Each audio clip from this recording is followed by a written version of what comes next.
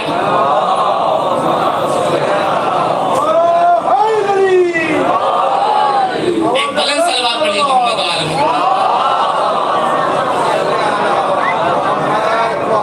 ارض عزاز، سخت زمین اور ذلت یعنی نرم، یعنی اگر اس کی طرف کوئی نسبت دی جا رہی ہے اس کا مطلب ہے کہ وہ چیز، وہ صفت رذیلہ اس کے اندر پائی جاتی ہے۔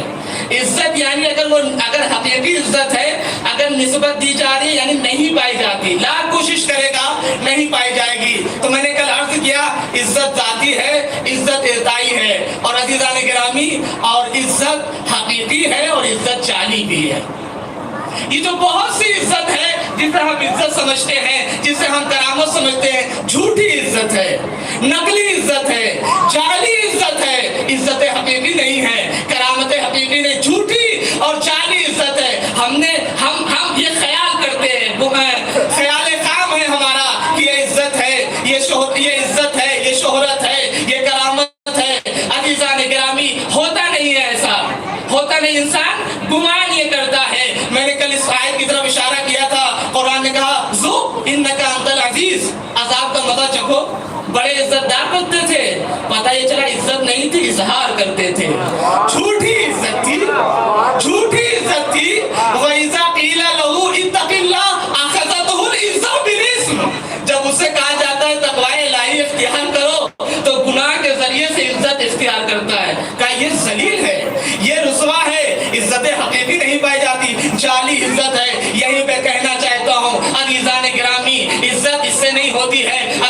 کے پاس اچھا گھر ہو، اچھی گاڑی ہو، اچھا بنگلہ ہو، اچھا موبائل ہو، اچھا لیپ ٹاپ ہو، اچھی کار ہو، اچھے کپڑے پہنتا ہو، سفید کپڑے پہنتا ہو. یہ جو آج سیاسی لوگ ہیں ان سے زیادہ سفید کپڑا کس کا ہوتا ہے اور ان سے زیادہ دامن کس کا زیادہ آلودہ ہوتا ہے. ان سے اچھی گاڑی کس کی ہوتی ہے، ان سے اچھا بنگلہ کس کا ہوتا ہے، لیکن ان سے زیادہ دامن کس کا زیادہ آلودہ ہوتا ہے. سب سے زیادہ دامن انہی کا آلودہ ہوتا ہے. تو پتہ یہ چلا عزت اس کا نام نہیں ہے، عزت بڑے بڑے لوگوں کے ساتھ رہنے کا نام نہیں ہے، عزت بینک کو بیلنس کا نام نہیں ہے، عزت اچھے بنگلے کا نام نہیں ہے، عزت اچھی گاڑی کا نام نہیں ہے. تو آخر عزت ہے کیا پھر؟ آخر عزت حقیقی ہے کیا؟ عزت حقیقی کیا ہے؟ عزت حقیقی اور عزت جعلی کی مثال دینا چاہتا ہوں کہ عزت حقیقی کیا ہے، عزت جعلی کیا ہے. قرآن نے فرمایا کہ جب فرعون کے جادوگر عزت جعلی اور عزت حقیقی، کبھی کبھی لگتا ایسا ہے کہ عزت ہے، شہرت ہے، کرامت ہے. کیوں؟ ہم دیکھتے ہیں بڑا روب و دبدبا ہے، بڑے پیسے ہیں، طاقت ہے، مال ہے، حکومت ہے. کہیں ایسا کچھ نہیں ہے. قرآن نے بیان کیا فرعون ہے، فرعون کے جادوگر جب جناب عیسیٰ سے مقابلہ کرنے، جناب موسیٰ سے مقابلہ کرنے آئے تو کیا کہتے ہیں؟ کیا کہتے ہیں؟ بے عزت فرعون انا لنحن الغالبون. بھائی بہت توجہ چاہتا ہوں میرے عزیزوں، میرے بزرگوں. فرعون کی عزت کی قسم ہم غالب آئیں گے، ہم جیتیں گے. فرعون کی عزت کی قسم. کیوں؟ اس لیے کہ وہ یہ دیکھ رہے تھے فرعون کی خدائی ہے، فرعون کو ماننے والے ہیں، فرعون کے پاس طاقت ہے، فرعون کے پاس حکومت ہے، فرعون کے پاس مال ہے، فرعون کے پاس دولت ہے. لہذا بیچارے جھوٹی عزت کو اچھی سچی عزت سمجھ بیٹھے، جعلی عزت کو حقیقی عزت سمجھ بیٹھے. کہا بے عزت فرعون الا نحن الغالبون. فرعون کی عزت کی قسم ہم غالب آئیں گے. کیوں؟ ظاہری چیزوں کو دیکھ رہے تھے. اب ان لوگوں نے جو بھی تھا ان کے پاس رسی تھی، جو بھی تھا پھینکا، سامنے بدل گیا سامنے. جناب موسیٰ نے اپنے عصا کو پھینک دیا، جناب موسیٰ کا عصا اژدہا بن گیا، سارے سانپوں کو نگل گیا، سارے سانپوں کو نگل گیا. وہ جادوگر جو ابھی تک یہ کہہ رہے تھے کہ بے عزت فرعون انا لنحن الغالبون، فرعون کی عزت کی قسم ہم غالب آئیں گے، ہم جیتیں گے. اب سب کے سب سجدے میں چلے جاتے ہیں.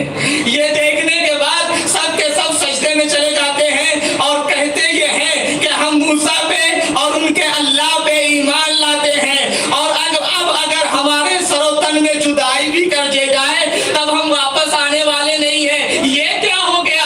ابھی تک تو تم فرعون کو عزیز مان رہے تھے، کریم مان رہے تھے، با کرامت مان رہے تھے، با شرافت مان رہے تھے، با عزت مان رہے تھے. یہ کیا ہو گیا؟ تھوڑی سی دیر میں تم پلٹ گئے، جناب موسیٰ پہ ایمان لا رہے ہو، اللہ پہ ایمان لا رہے ہو. کہا ہمیں نہیں پتا تھا کہ جس کے پاس مال ہوتا ہے، دولت ہوتی ہے، شہرت ہوتی ہے، عزت حقیقی بھی اس کے پاس ہوتی ہے. ہم عزت جعلی کو عزت حقیقی سمجھ بیٹھے تھے، لیکن جب عزت حقیقی کو دیکھ لیا تو عزت جعلی سے حقیقی کی طرف آ گئے. صلوات پڑھیے محمد و آل محمد پر.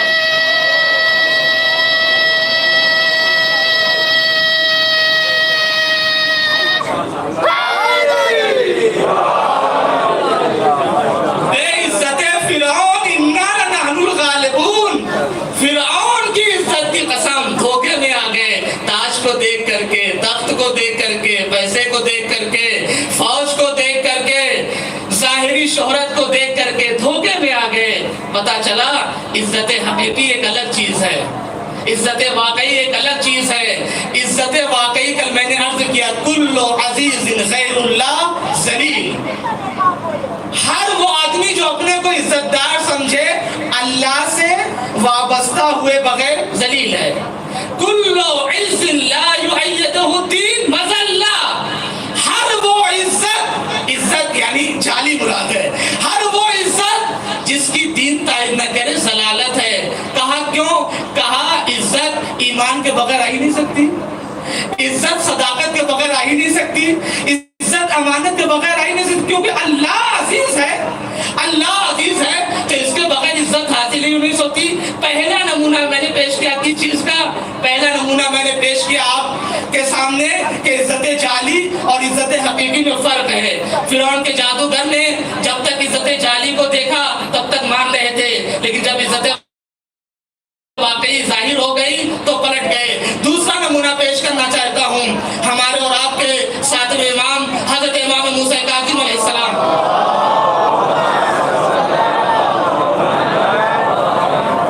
ایک بلند صلوات پڑھ دیجئے محمد و آل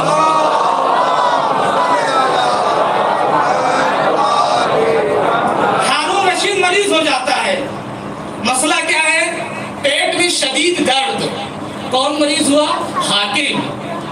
حاکم یعنی اس وقت کی حکومت کو اندازہ لگاتے رہے، اس کے دائرے کو کہاں سے تھی کہاں تک تھی اس کو دیکھتے رہے۔ ظاہر سی بات ہے حاکم جب مریض ہوا ہے، خلیفہ جب مریض ہوا ہے تو جتنے بھی بڑے بڑے ڈاکٹر ہوں گے، اسپیشلسٹ ڈاکٹر ہوں گے، متخصص ڈاکٹر ہوں گے، قلب کے سینے کے سب آ گئے ہوں گے۔ ڈاکٹروں نے اطباء نے ساری کوشش کر لی، درد کم نہیں ہوا۔ توجہ چاہتا ہوں، حقیقی عزت اور جعلی عزت کو بیان کرنا چاہتا ہوں۔ بہت کوشش کر لی، ہر کوشش کر لی، درد رکنے کا نام ہی نہیں دے رہا ہے، کم ہو ہی نہیں رہا ہے۔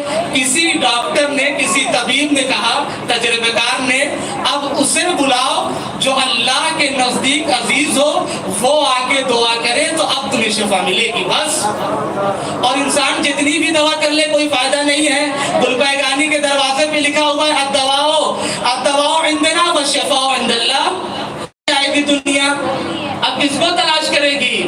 پوریا نشین کی یاد آئے گی، اب زمین پہ بیٹھے رہنے والے کی یاد آئے گی، اب فاقہ کرنے والے کی یاد آئے گی، اب زاہد و عابد کی یاد آئے گی، اب اس کی یاد آئی۔ اب کون ہے؟ کہا اب کوئی چارہ نہیں ہے، امام کاظم علیہ السلام کو بلایا جائے۔ امام علیہ السلام آئے، عزت حقیقی کا مالک آ گیا۔ سب کچھ ہے ہارون کے پاس، نہیں ہے تو کیا ہے؟ اللہ کی دی ہوئی عزت۔ نہیں ہے تو کیا ہے؟ اللہ کی دی ہوئی عزت۔ امام کاظم علیہ السلام آئے اور امام نے اپنے ہاتھوں کو اٹھایا اور فرماتے ہیں اللہم کما اریتہ ذل معصیت فارہ عزت طاعتی۔ اللہم کما اریتہ ذل معصیت فارہ عزت طاعتی۔ میرے اللہ جیسے تو نے ابھی تک اس کی نافرمانی کی ذلت کا مزہ اسے چکھایا ہے، اب ہماری عزت اطاعت کی عزت کا مزہ چکھا دے، اب ہماری اطاعت کی عزت کا مزہ چکھا دے۔ فشفاہ اللہ، فوراً اللہ نے شفا دے دیا، فوراً ٹھیک ہو گیا۔ ہارون نے کہا کیا کیا آپ نے؟ کہا کچھ نہیں کیا، ہلکا سا اپنی عزت کا استعمال کر دیا۔ کہا ہم نے کچھ کیا ہی نہیں، تھوڑا سا ذرا سا اپنی عزت کا استعمال کر دیا۔ تو عزیزان گرامی ماننا پڑے گا، کہنا پڑے گا، عزت حقیقی تخت و تاج سے حاصل ہونے والی نہیں ہے، پیسے روپے سے حاصل ہونے والی نہیں ہے۔ سب کچھ تھا ہارون کے پاس، جھوٹی عزت بھی تھی، نہیں تھی تو اللہ کی دی ہوئی عزت۔ اور ایک طرف بوریا نشین ہے، ایک طرف خاک پہ بیٹھنے والا ہے، ایک طرف واقع کرنے والا ہے، ایک طرف عبادت کرنے والا ہے۔ دنیا میں سے کچھ نہیں ہے، عزت نفس ہے، کرامت نفس ہے، شرافت نفس ہے۔ اب موضوع سمجھ میں آ رہا ہے کہ اگر عزت نفس ہوگی، کرامت نفس ہوگی، شرافت نفس ہوگی، علماء نے کہا سارے اخلاق پائے جائیں گے، لیکن اگر عزت و کرامت نہ ہو تو کوئی فائدہ نہیں ہے، کوئی فائدہ نہیں۔ اخلاق اسلامی کا محور عزت و کرامت ہے۔ اسی لیے میں نے کہا کہ میں نے جو کربلا کو پڑھا، میں نے جو کربلا کو سمجھا، یہ موضوع میرے لیے بڑا اہم نظر آیا۔ عزت و کرامت، بار بار عزت و کرامت۔ تو عزیزان گرامی جھوٹی عزت، جعلی عزت کو آپ نے دیکھ لیا، یہی امام کاظم ہے۔ میں چونکہ عزت جعلی اور حقیقی کو بیان کر رہا ہوں لہٰذا الگ سے مثال لا رہا ہوں، تقریر کربلا پہ ہوگی۔ یہی امام کاظم ہے۔ اتفاق یہ ہے کہ امام کاظم ہی کی مثال زیادہ دیکھنے میں آئی اس طرح سے، یعنی بڑے بڑے لوگوں کے سامنے اس طرح سے دیکھنے میں آئی۔ اور ویسے بھی کریمہ اہل بیت کے جوار میں بیٹھے ہیں تو بابا کا ذکر بھی ضروری ہے، باب الحوائج کا ذکر بھی ضروری ہے۔ عزت حقیقی کے مالک کون ہے؟ اہل بیت ہے۔ عزت حقیقی کا مالک کون ہے؟ جو واقعاً مومن ہے، جو جس کا تعلق اللہ سے ہے، رسول سے ہے، اہل بیت سے ہے، یہی عزت حقیقی کے مالک ہے بس، اور کوئی عزت حقیقی کا مالک نہیں ہے۔ ہاں سمجھ میں لگتا ہے کہ عزت ہے، لگتا ہے کہ شہرت ہے، ہوتی نہیں ہے، ہوتی نہیں ہے۔ یہی امام کاظم ہے۔ پھر یہی ہارون کا واقعہ ملتا ہے کہ ہارون ایک مرتبہ حج کرنے کی غرض سے، ہارون ایک مرتبہ حج کرنے کی غرض سے اپنے حکومت کے دائرے سے خارج ہوتا ہے، اور اسے مکے جانا ہے۔ مکے جانا ہے تو مدینے ہو کر کے جانا ہے۔ اب جو مدینے میں آتا ہے، اب ظاہر سے بات ہے پھر حاکم آیا ہے، اب قطاریں لگ جائیں گی، لائنیں لگ جائیں گی حاکم سے ملاقات کرنے کے لیے، اسے لینے کے لیے۔ سب لوگ ملاقات کے لیے آ رہے ہیں، سب لوگ مل رہے ہیں کہ اتنے مامون ساتھ میں ہے۔ مامون کے لیے کہتے ہیں جو بھی اس کے پاس ذہن رہا ہو، عقل رہی ہو، بنی عباس کا سب سے ہوشیار خلیفہ مانا جاتا ہے مامون۔ مامون سب سے ہوشیار، سب سے زیرک، سب سے چالاک حاکم مانا جاتا ہے۔ مامون اپنے باپ کے ساتھ میں ہے، اور اس کا باپ ہے اور وہ ہے۔ اتنے میں مامون نے دیکھا کہ جو ہے وہ ایک ضعیف و لاغر کمزور سا آدمی چلا آ رہا ہے سادے سودے لباس میں۔ جیسے ہی ہارون کی نظر ان کے اوپر پڑی، ہارون نے مامون سے کہا کہ جا کے ان کا استقبال کرو۔ ہارون نے مامون سے کہا کہ جا کے ان کا استقبال کرو۔ اب یہ کیا کرتا، باپ کا حکم تھا، لیکن اس کے لیے تعجب کی بات تھی کہ یہ پہلی بار میرے باپ کے لیے ہو رہا ہے، چونکہ پہلی بار دیکھ رہا ہے کہ میرا باپ حاکم ہے، خلیفہ ہے، پہلی بار کہہ رہا ہے کہ کسی سادے سودے انسان ضعیف و لاغر جو سامنے سے آ رہا اس کے لیے کہہ رہا ہے کہ اس کے استقبال کے لیے جاؤ۔ خیر گیا، استقبال کیا، لے کر کے آیا، باپ کے پاس آئے، بیٹھے، بہت اچھے سے ہارون ملا، کیا ہے اپنے رشتے کے پیغمبر سے رشتہ جوڑنا شروع کیا، باتیں ہونے لگی، گفتگو ہونے لگی، ہو گئی بات۔ اس کے بعد آنے والا شخص جانا چاہتا ہے، آنے والا شخص جانا چاہتا ہے۔ پھر ہارون نے مامون سے کہا جاؤ ان کو ان کی راہوار تک ان کی سواری پہ سوار کر کے آؤ۔ خود بھی آیا خدا حافظی کے لیے سواری تک۔ اس کے بعد مامون سے کہا کہ جو ہے لجام فرس کو پکڑو اور ان کو سوار کرو۔ سوار ہو گئے، وہ جانے والا آیا اور چلا گیا، لیکن مامون کے ذہن میں، دماغ میں سوال اٹھ رہا ہے، یہ ہے کون آخر؟ یہ ہے کون آخر جس کے لیے میرا باپ اتنی عزت و احترام کا قائل ہو رہا ہے؟ پہلی بار میرے باپ کو ایسا دیکھا گیا کہ اس کے لیے عزت و احترام کا قائل ہو رہا ہے۔ جب آیا وہ چلا گیا تو ایک مرتبہ مامون ہارون سے کہتا ہے کہ آخر وہ تھے کون، آنے والا تھا کون؟ ایک مرتبہ ہارون نے کہا ہاذا امام الناس۔ توجہ چاہتا ہوں، عزت حقیقی کو سمجھے عزیزان گرامی۔ ہاذا امام الناس وحجت اللہ علی خلقہ وخلیفتہ علی عبادہ۔ یہ ان کے بارے میں پوچھ رہے ہو تم، یہ ان کے بارے میں پوچھ رہے ہو، یہ لوگوں کے امام ہیں، یہ اللہ کی حجت ہے، یہ اللہ کے خلیفہ ہیں مخلوقات کے اوپر۔ مامون ہارون کا بیٹا تھا۔ ایک مرتبہ فوراً کہتا ہے کہ اولیس ھذہ ذالک کلھا فیک و الی، کہ یہ ساری چیزیں آپ کے اندر نہیں پائی جاتی ہیں؟ کیا یہ ساری چیزیں آپ کے اندر نہیں پائی جاتی ہیں؟ ہاں، ادو شبت سبب خیر اگر خدا خواہد، اگر خدا خواہد۔ اب یہ کیا کرے، یہ تعریف کر چکا تھا۔ پھر کہتا ہے کہ انا امام الجماعت بالقہر والغلبہ، انا امام الجماعت بالقہر والغلبہ، وموسیٰ ابن جعفر امام حق۔ ارے میں تو لوگوں کے اوپر طاقت کے بل پہ حکومت کرتا ہوں، زور کے بل پہ حکومت کرتا ہوں، زبردستی حکومت کرتا ہوں۔ حقیقی امام تو موسیٰ ابن جعفر ہے، حقیقی امام تو موسیٰ ابن جعفر ہے۔ واللہ واللہ یا بنیا انہ لأحق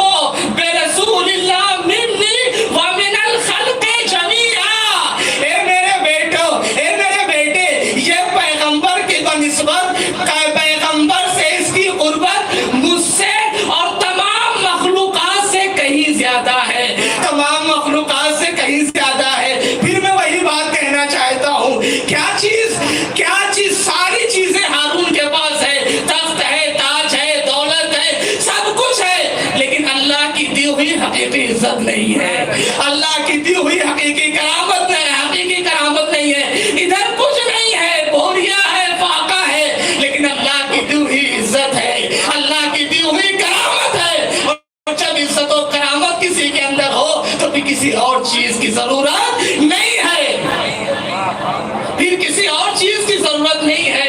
یہ کیا ہے؟ یہ عزت حقیقی ہے، یہ کیا ہے؟ یہ عزت واقعی ہے۔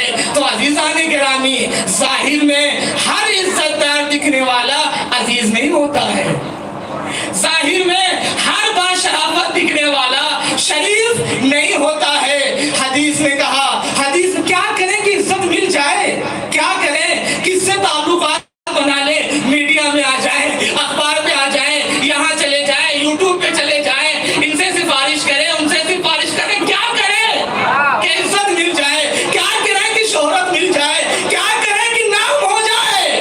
نام کے چکر میں ذلیل ہوتے ہیں، رسوا ہوتے ہیں، سب کچھ ہوتا ہے، لیکن نام چاہتے ہیں، کیا کریں؟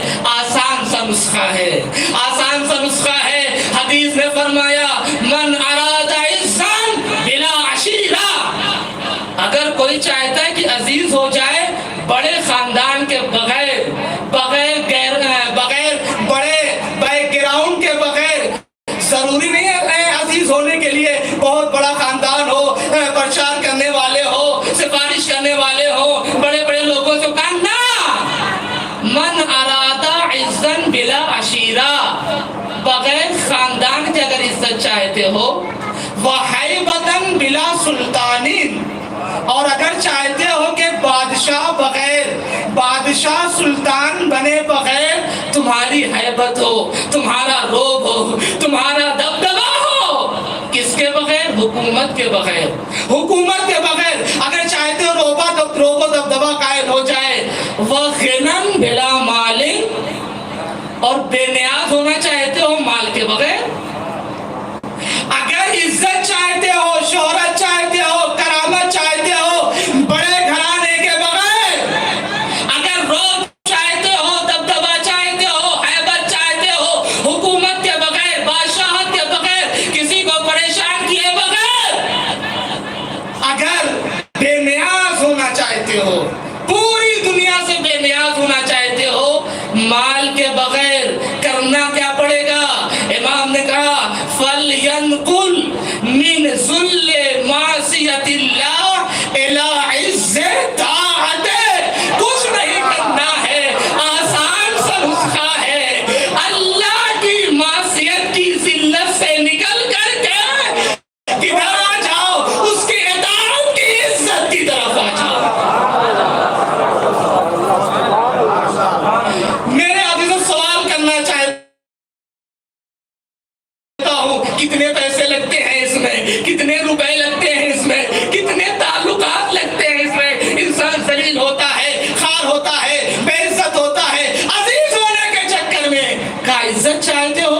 آسان سا نسخہ بتائے دیتے ہیں، آسان سا نسخہ بتائے دیتے ہیں، اللہ کی معصیت کرنا چھوڑ دو، گناہ ذلت ہے، معصیت ذلت ہے، اسے چھوڑ دو، اطاعت کرنے لگو اللہ کی، عزیز ہو جاؤ گے۔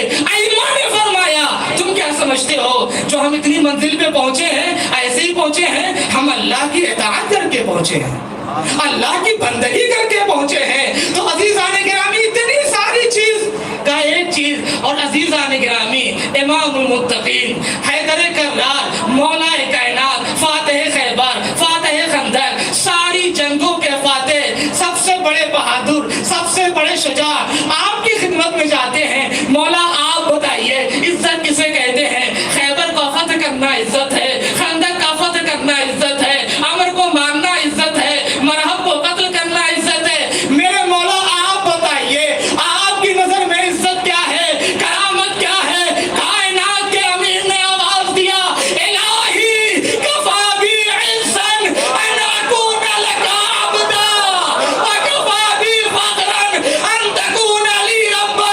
میرے اللہ، علی کی عزت کے لیے یہی کافی ہے، علی تیرا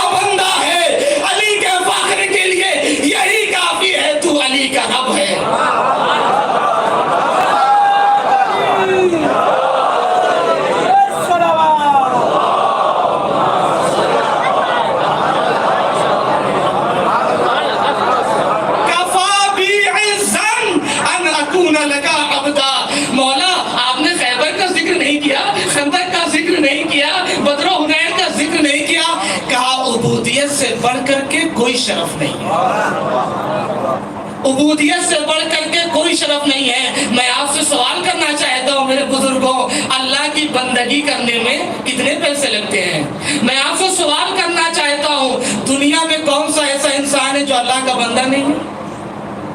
کوئی ایسا انسان ہے جو اللہ کا بندہ نہیں ہے؟ تو پھر کیوں انسان جب کائنات کا امیر یہ کہہ رہا ہے کہ میری عزت کے لیے یہی کافی ہے کہ میں تیرا بندہ ہوں، تو ہماری عزت کے لیے یہ کیوں نہیں کافی ہے کہ ہم یہ سوچ لیں ہمارے پاس کچھ نہیں ہے، ہم اللہ کے بندے ہیں؟ اللہ کے بندے ہونے میں کون سا پیسہ لگ رہا ہے؟ کون سے تعلق کی ضرورت ہے؟ کون سے سفارش کی ضرورت ہے؟ کون سا ایسا انسان ہے؟ مفت میں تو عزت ملی ہے، یہ تو مفت میں عزت ملی ہے۔ تو عزیزان گرامی، کہا عزت چاہتے ہو اللہ کے بندے بن جاؤ، اللہ کے بندے بن جاؤ گے۔ اب ظاہر سی بات ہے، عبودیت اور بندگی جتنی زیادہ ہوگی اتنا ہی زیادہ انسان عزیز ہوگا، اتنا ہی زیادہ انسان کریم ہوگا۔ آج ہم یہ دیکھتے ہیں کہ امام حسین کو اتنی عزت اللہ نے کیوں دیا؟ امام حسین سے زیادہ بندگی دکھائیے، عبودیت دکھائیے، طاعت دکھائیے۔ مجھے باتیں عرض کرنی تھی، اب ہم نے وقت میں گنجائش نہیں ہے۔ ابھی میں نے عرض کیا بس فضائل، تھوڑا سا فضائل جناب حر سے جوڑنے کی کوشش کر رہا ہوں، جناب حر سے جوڑنے کی کوشش کر رہا ہوں۔ عزت واقعی سن لیا، عزت جعلی سن لیا، ایک طرف سب کچھ ہے لیکن عزت واقعی نہیں ہے، حقیقی نہیں ہے۔ عمر سعد کی طرف، ابن زیاد کی طرف کیا نہیں ہے؟ سب کچھ ہے، پاور ہے، طاقت ہے، لوگ ہیں، افراد ہیں، سب کچھ ہے، لیکن سوال حر وہاں کو چھوڑ کیوں رہا ہے؟ فضائل پڑھ رہا ہوں، فضائل پڑھ رہا ہوں، مسائل نہیں پڑھ رہا ہوں، فضائل پڑھ رہا ہوں۔ حر نے اپنے بیٹے سے کہا، حر کو آخر میں سمجھ میں آ گیا جدھر ہم ہیں وہ جھوٹی عزت ہے، وہ جعلی عزت ہے، یہ حقیقی عزت نہیں ہے۔ آواز دیتا ہے یا بنیا کرامات الدنیا زائلتون والناس من الدنیا راحلتون نلحق بالحسین لأننا نفوز بالسعادہ۔ آواز دیا میرے لال، کرامات الدنیا زائلتون، یہ دنیا کا زرق و برق، یہ ساری چیزیں ختم ہونے والی ہیں۔ والناس من الدنیا راحلہ، لوگ چلے جائیں گے۔ امام کے خطبات کو سن رہا تھا، بار بار امام حسین کہہ رہے ہیں موت ایسے ہے تمہارے ساتھ جیسے کسی لڑکی کے گلے میں ہار ہو، بار بار سن رہا ہے۔ کہا میرے لال کرامات الدنیا زائلتون والناس من الدنیا راحلہ، لوگ چلے جائیں گے۔ نلحق بالحسین لأننا نفوز بالسعادہ، حسین سے مل جاتے ہیں قیامت تک کے لیے عزیز ہو جاتے ہیں۔ سعادت ابدی چاہیے، حیات ابدی چاہیے، عزت ابدی چاہیے، کرامت ابدی چاہیے، شرافت ادبی چاہیے۔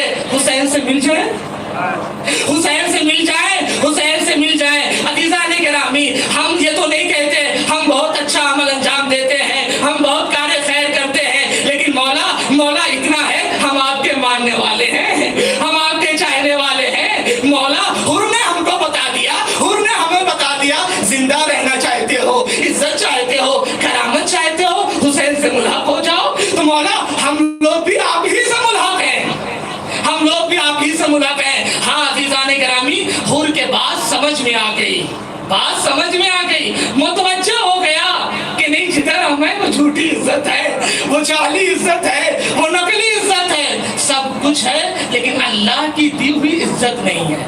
حسین کے پاس کچھ نہ ہو، کچھ نہ ہو، لیکن اللہ کی دی ہوئی عزت ہے، اللہ کی دی ہوئی کرامت ہے۔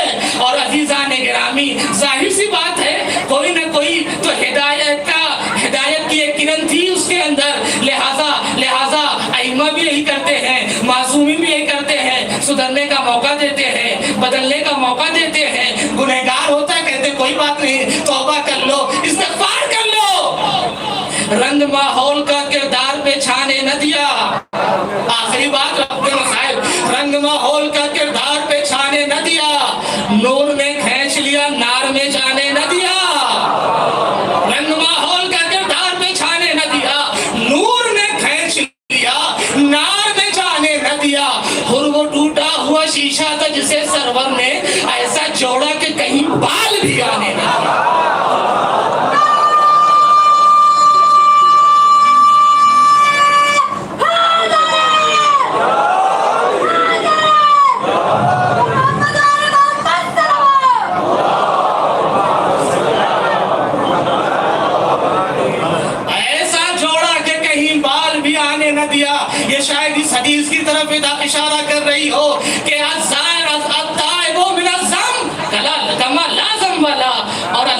اتنا تو پاور دے رکھا ہے امام حسین کو، اتنی تو اتھارٹی دے رکھی ہے امام حسین کو، جس کو چاہے جہاں چاہے جیسے چاہے ہدایت کر دے۔ میں نے کہا وقت نہیں ہے، انشاءاللہ اگر توفیق رہی، زندگی رہی، بقیہ گفتگو ہوتی رہے گی۔ کہا کوئی طریقہ نہیں ہے، عزیز ہونا چاہتے ہو، کریم ہونا چاہتے ہو تو کریم لوگوں سے وابستہ ہو نا، عزیز لوگوں سے وابستہ ہو نا۔ امام حسین سے بڑی کرامت کس کے اندر پائی جاتی ہے، شہادت کس کے اندر پائی جاتی ہے؟ ہاں عزیزان گرامی، ہاں عزیزان گرامی، بس حر سمجھ گیا میں تاریکی میں ہوں، میں جہالت میں ہوں، میں نار میں ہوں، مجھے نور کی طرف جانا چاہیے، مجھے اجالے کی طرف جانا چاہیے۔ اپنے بیٹے سے کہا نہیں اب چلنا پڑے گا۔ ہاں ارباب ایسا، ابھی میں نے حدیث پڑھی کہ اگر کوئی یہ چاہتا ہے کہ بغیر خاندان کے عزیز ہو جائے، بغیر مال کے غنی ہو جائے، بغیر حکومت کے ہیبت ہو جائے تو کیا کرے؟ اللہ کی ذلت کی معصیت سے نکل کر کے اس کی عزت کی کی طرف آ جائے۔ جملے کو بدل کر کہہ دوں حور بن جائے۔ میں کچھ کہہ گیا عزیزان گرامی، جملے کو بدل کے میں نے کہہ دیا، حور نے یہی تو کیا، اللہ کی نافرمانی کی ذلت سے نکل کر کے اللہ کی اطاعت کی عزت کی طرف آ گیا، یہی کیا اور پوری دنیا کو پیغام دے دیا، پوری دنیا کو پیغام دے دیا تم بھی حور بن سکتے ہو ہماری طرح، تم بھی حور بن سکتے ہو ہماری طرح۔ ہاں ارباب اعزاز، آج ہم واقعاً ائمہ کو، اہل بیت کو، خدا کو جناب حور کا واسطہ دیں گے کہ مولا ہم جس محبت پہ ہیں، ہم جس دین پہ ہیں، ہم جس مذہب پہ ہیں، ہمارے اندر استقامت عطا فرما۔ آپ کو پتا ہے وہ حور جو نار میں تھا، جو تاریکی میں تھا، علماء نقل یہ کرتے ہیں کہ چہارشنبے کو شب چہارشنبہ وہاں کے اطراف کے لوگ جناب حور کے روضے پہ جاتے ہیں، توسل کرتے ہیں، دعائیں مانگتے ہیں۔ کہاں پہنچا دیا امام حسین نے اپنے اصحاب کو، کہاں پہنچا دیا حسین نے؟ کرامت کی معراج پہ پہنچا دیا، عزت کی معراج پہ پہنچا دیا۔ کہا اب لوگ تم سے توسل کریں گے، لوگ تم سے دعائیں مانگیں گے۔ ہار باب ازا شب عاشور ہے، اسی لیے تو امام نے شاید ایک رات کی مہلت مانگی تھی، بھیا عباس ایک رات کی مہلت لے لو۔ شاید امام کی دور رس نگاہیں دیکھ رہی تھی، ایک سپاہی کم ہے، ایک سپاہی کم ہے، آنے والا ہے۔ اے ارباب ازا شب عاشور ہے، حور بے چین ہے، بے قرار ہے، مضطرب ہے، اپنے کو سرزنش کر رہا ہے، ملامت کر رہا ہے، میں نے ایسا کیا جو آج خیموں سے العطاش العطاش، ہائے پیاس، میں نے ایسا کیا، میں امام کو گھیر کر کے لے کے آیا۔ اگر میں نہ لے کر کے آتا آج خیموں میں پانی ہوتا، اگر میں نہ لے کر کے آتا عباس کے بازو قلم نہ ہوں گے، اگر میں گھیر کر نہ لاتا علی اکبر کے سینے میں برچھی کا پھل نہیں لگا گا، اگر میں گھیر کے نہ لاتا تو حسین کا ششماہا پیاس سے جا بلم نہیں ہوتا۔ بے چین ہے، بے قرار ہے، ندامت ہے، چہرے پہ زردی ہے، ہر آدمی دیکھ رہا ہے حور کو کیا ہو گیا ہے، کیوں اتنا بے قرار ہے، کیوں اتنا بے چین ہے۔ کسی نے کہا حور اگر ہم سے کوئی پوچھتا، اگر ہم سے کوئی سوال کرتا کوفے میں سب سے بڑے بہادر کا نام کیا ہے تو ہم یہی کہتے حور نام ہے، آخر کیوں اتنے بے چین ہو، کیوں اتنے بے قرار ہو؟ کہا میں اپنے آپ کو جنت و جہنم کے بیچ میں دیکھ رہا ہوں، جنت و جہنم کے بیچ میں دیکھ رہا ہوں، فیصلہ نہیں کر پا رہا ہوں۔ ارے یہ دنیا تو ختم ہو جائے گی، جہنم میں ہمیشہ نہیں جلنا چاہتا۔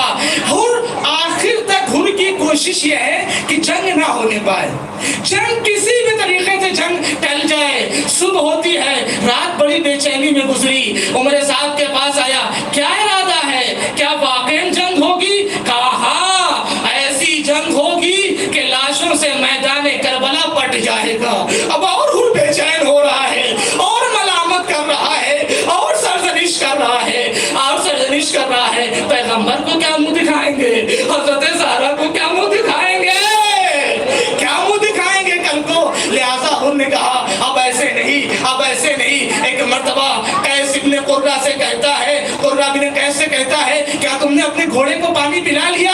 کہا نہیں پلایا۔ کہا جاؤ پلا لو۔ حر وہاں سے نکلنا چاہتا ہے، حر وہاں سے نکلنا چاہتا ہے۔ قیس سمجھ گیا کہ یہ جانا چاہتے ہیں، غلام کو ساتھ میں لیا، حر نے غلام کو ساتھ میں لیا، ملامت کرتا ہوا پتہ نہیں امام معاف کریں گے یا نہیں، پتہ نہیں امام معاف کریں گے نہیں، اس لیے کہ سارے مسائل کا سبب میں بنا ہوں۔ امام واپس جا رہے تھے، میں گھر کے لایا ہوں، میں نے پریشان کیا ہے، میں نے اسیر کیا ہے، میں سبب بنا۔ پانی نہیں ہے، پریشان ہے، لیکن انہوں نے کہا کریم ہے، انشاءاللہ معاف کر دیں گے۔ حور آگے بڑھتا ہے، بیٹے کو ساتھ لیتا ہے، آگے بڑھتا ہے۔ مختن نے نقل کیا فَيَتَهُ عَلَى رَاسِهِ، اپنے ہاتھ کو اپنے سر پہ رکھ لیا، آواز دیتا ہے اللہم انبت الیک، میرے اللہ میں توبہ کر رہا ہوں، فَتُبْ عَلَيَّ، اے میرے اللہ میری توبہ کو قبول کر لے، اے میرے اللہ میں نے تیرے رسول کے قرابت داروں کو پریشان کیا ہے، میں نے تیرے رسول کے نوازے کو پریشان کیا ہے، میں ذمہ دار ہوں، میرے اللہ مجھے معاف کر دے۔ اے ارباب اعضاء آپ سنتے رہتے ہیں، بیٹے سے کہتا ہے بیٹا آنکھوں پہ پٹی باندھو، ہاتھوں میں رومال باندھو۔ ہاں جب نزدیک آ رہے ہیں حر نے اپنی ذرا کو الٹا کر لیا تاکہ اصحاب امام حسین سمجھ جائیں امن کے لیے آ رہا ہے، صلح کے لیے آ رہا ہے۔ سیدھا کہاں جاتا ہے؟ کریم ابن کریم کے قدموں میں آ کے گر جاتا ہے، کریم ابن کریم کے قدموں میں آ کے گر جاتا ہے۔ مولا حلی من التوبہ، مولا توبہ قبول ہوگی؟ کیا کہنا حسین کی کرامت کا، کیا کہنا حسین کی شرافت کا۔